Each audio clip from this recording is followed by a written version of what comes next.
Okay, so we're doing a little de-smog on the old 78 Toyota pickup truck, 20R motor. It's all mostly stock.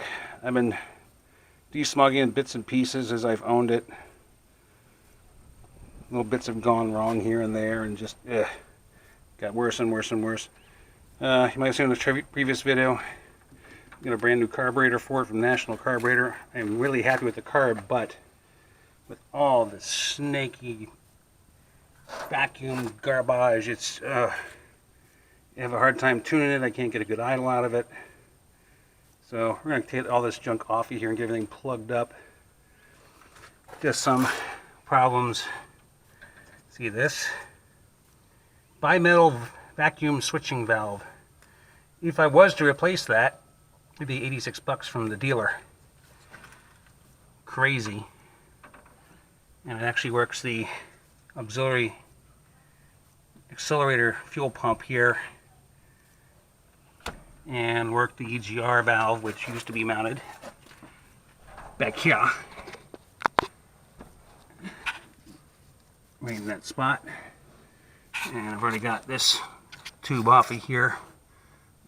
I'm going to take into a plenum. I don't know if you can see it, but down there, where's my screwdriver? Oh goodness.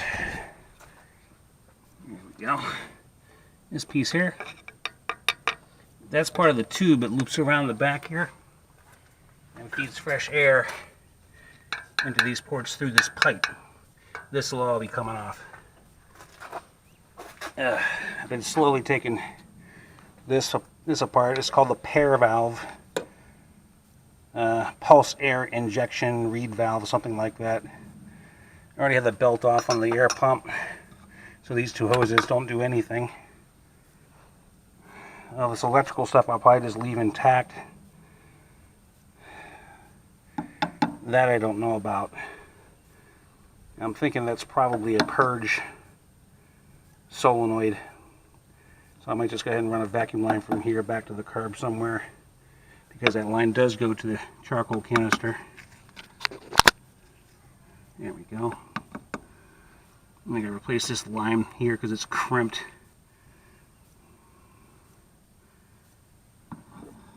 I think that actually put some vacuum on that so it can actually suck it back in.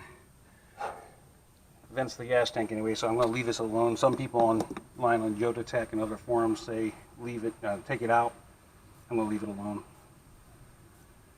But that's where I am so far. I'm going to keep working on it. I'll update it. Okay, so here's a stopping point. Went ahead and took off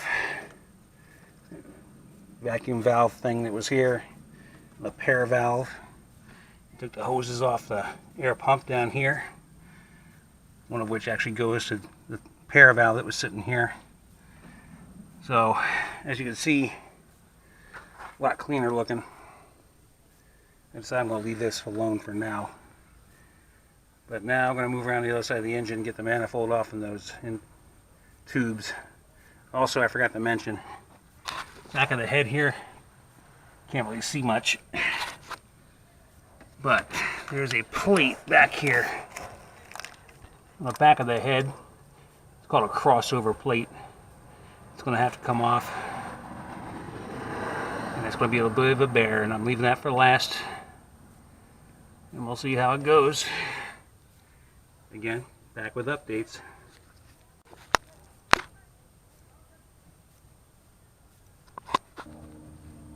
And one other thing I wanted to do, show you this before I got busy with this manifold. Because you can see there's the pipe and there's two bolts under there. One's back behind the heat shield. But there's the 14mm bolts that hold the manifold on. Now on the 20R you got 1, 2, 3. And on the other side same, but there's a center one here. 22R is different. It's got 1, 2, and there's a fourth bolt on each side. They stiffen that up.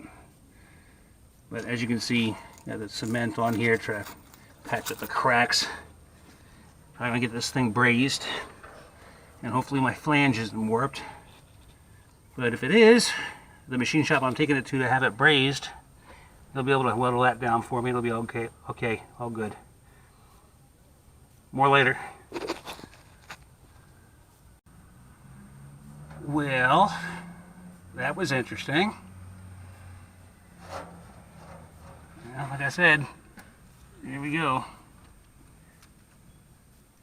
You can see those are partially clogged up, those air holes. These completely clogged.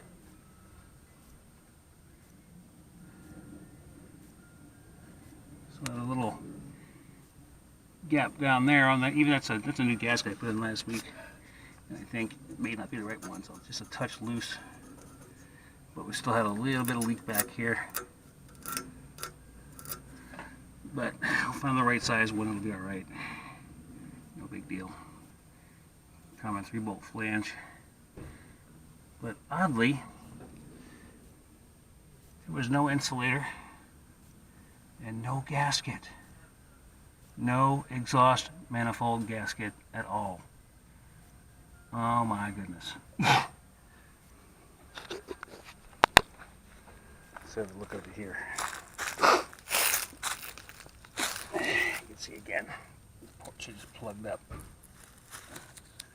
But as you can see, it's just metal. No idea. You can see where the leak was there from the black. You can see where the leak was there from the black. So all back here. A little bit over there.